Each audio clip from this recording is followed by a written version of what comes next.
अपना मित्र मान लेता है, नए नए ज्ञान की बातें करता है, नए नए अनुभव बताता है, पर जन्म जन्म से जिस काम का गुलाम रहा है उस काम को कोई युक्ति नहीं सोचती कि निकल जाए उससे, उसमें फंसता चला जाता है। अगर आपको वास्तविक भगवदानंद की प्राप्ति करनी है तो इसे नष्ट करना होगा।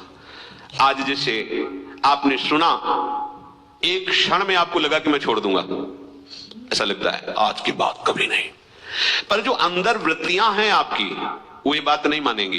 अभी कसम खा लो वृंदावन की, जिसकी जो चाहो, अभी शीतलता आ जाएगी, त्यागाच्छांतरंतरम, अभी हृदय शीतल, हाँ आज के बाद कभी नहीं, हटो यहां से। अब जो वृत्तियां हैं वो आपको जलाएंगे, उस जलन को कोई शैजा, उसी को महात्मा कहते हैं।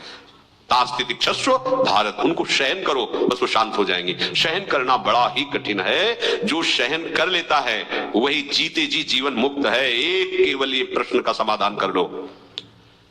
उस दिन एक श्रृंगार के बाद यही कहा था कि और सब कुछ ठीक चलेगा, ठीक है, लेकिन आपको इस इंद्री पर विजय प्राप्त करनी पड़ेगी, जनेंद्री पर। ये अगर नहीं संभली तो सब ज्ञान बकवास ही रहा, केवल बातें बनाते रहो, कुछ हाथ नहीं लगेगा। खुद अंदर से देख लो, कोई दिव्यता, कोई अनुभूति, कोई भगवदानंद, ये सब बातों में रहेगा, हृदय में, अनुभव में नहीं आएगा। ऐसी वैष्णोजन के दर्शन के लिए नरसिंह मेहता कहते, काछ वाच मन निश्चल राखे, धनि धनि जननी तेरी रे, बड़ नरसैया दर्शन पावा। बड़े भाग्य जो ऐसे महात्मा के दर्शन हो जाए। काछ वाच मन निश्चल राखे, जो किसी कामिनी की तरफ मन को नहीं जाने दिया, जो वाणी को कभी प्रपंच की वार्ता में नहीं लगाया, और जो कभी लंगोटी का कच्चा नहीं हुआ, वही सच्चा महात्मा है। सच्चाई में चलने के लिए इस शत्रु को गिराना ही पड़ेगा, इस शत्रु से हटना ही पड़ेगा। आज हट लो या जन्म जन्म के बाद हट लो, ढिलाई आपकी है, सहयोग प्रभु का है। प्रभु बहुत सामर्थ्यशाली है, ये काम एक अंश से प्रकाशित है। वो हमारे सच्चिदानंद प्रभु गुरु हैं, वो हमारे स्वामी हैं, वो हमारी आत्मा है, हमारे प्रीतम है। हम उनका नाम जप करके, उनकी लीला गुण गायन करके, उनके चरणामृत के प्रभाव से इस पर विजय प्राप्त कर सकते हैं। ऐसा नहीं कि कोई प्राप्त नहीं कर पाया या कोई प्राप्त नहीं कर सकता, ऐसा भी नहीं है। इसका कोई प्रभाव नहीं पड़ता जिसका चित्त श्यामा श्याम के चरणारविंद के रंग में रंग गया है। उपासक जब ये निश्चय कर ले कि मुझे इससे अपना पिंड छुड़ाना है, तो बहुत समय तक वो वृत्तियां उसको जलाएंगी, वो उसको सहे, उनके अनुसार कोई चेष्टा ना करे, यही सब गड़बड़ हो जाता है। यम ही न व्यथ्यन्ते पुरुषम पुरुषर्षभ शम दुखा सुखाधीरम सोमृतत्वाय कल्पते। जो इस व्यथा को सह जाता है, व्यथित नहीं होता है, सुख दुख में समान भाव रहता है, वो परम पद का अधिकारी हो जाता है। इसीलिए तो चले भगवत मार्ग में शयन करने के लिए। हम गंदे आचरण करते रहे, साधु कहलाएं, भगवत भक्त कहलाएं, योगी कहलाने से क्या है? ये सब बहिर्मुख लोग हैं जो आत्मानंद को जानते ही नहीं, वो तुम्हारी बड़ाई कर रहे हैं, तो तुम अपने को क्या समझ रहे हो? क्या समझ रहे हो? जो भोगों में फंसे हुए हैं, शरीराभिमानी, वो तुम्हारी बड़ाई कर रहे हैं। अगर कोई एक महात्मा कह दे तुम ठीक चल रहे हो, तो करोड़ों की बात फेल हो जाएगी। एक बोल दे तुम ठीक चल रहे हो।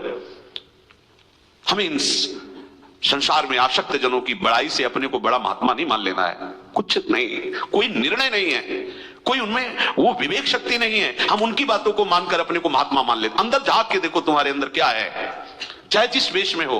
हमारा उद्देश्य भगवत प्राप्ति यदि हो गया है, चाहे गृहस्थ हो चाहे विरक्त हो, कोई भी हो, वो धर्म के अनुसार चले, अपने धर्म के अनुसार चले। पूर्ण रूप से आप मुक्त हो जाओगे यदि आप इसको सहना सीख गए। पर है बहुत कठिन सहना, है बहुत कठिन।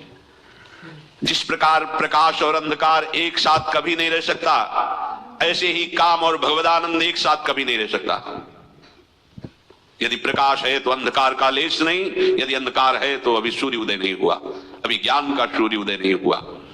संसार कामना और वासना में भागता रहता है। यदि तुम भी कामना और वासना में भाग रहे हो तो तुम कैसे उपासक हो? तुम संसारी हो। तुम्हें कोई ज्ञान नहीं होगा, तुम्हारे अंदर कोई सिद्धांत नहीं है।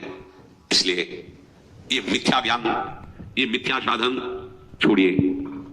और जिसे ईश्वर कहा गया है, परमात्मा कहा गया है, आत्मा कहा गया है, ब्रह्म कहा गया है, प्रभु कहा गया है, उसका आश्रय लेकर स्वप्नवत, कल्पनावत, मायावत इस काम से अपने को बचा लीजिए।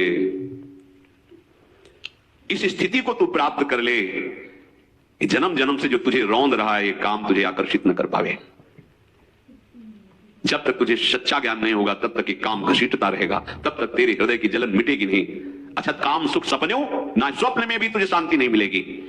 या मूत्र विरक्तस्य नित्या नित्य विवेकिनः आश्चर्यम मोक्ष कामाश मोक्षादेव विभीषिका।